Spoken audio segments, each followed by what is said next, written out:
Ma usun, et meie kõigi eludes esineb hetki, kus me tunneme end kui tuld purskav vulkaan. Kõik ajapikku kogetud pinged, läbi elamatu emotsioonid, pettumused ja purunenud ootused väljuvad meie kehadest. Kas see on hea või halb? Ma arvan, et see on lihtsalt üks meie kogemus, meie teekonnal, mida oleme tulnud siia kogema. Sel hetkel sa ehk tunned, et sa oled jäetud selle kõigega üksinda. Aga see ei pea niimoodi olema. Võta hetk aega iseendale, et ka seda kogeda ja proovi olla vaatleja ning võimalusel mitte sildistada seda negatiivsena.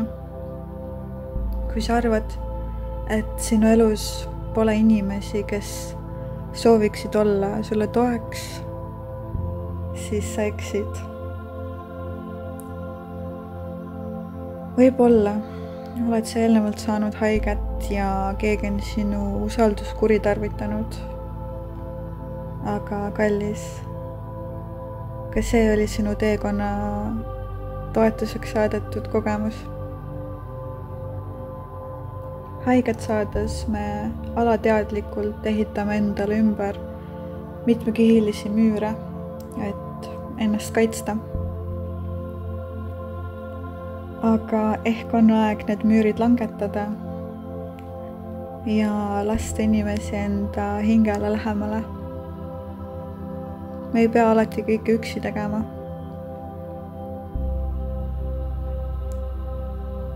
Mure jagamine ja toetuse andmine on energiavahetus. Me oleme alati igal hetkel toetatud.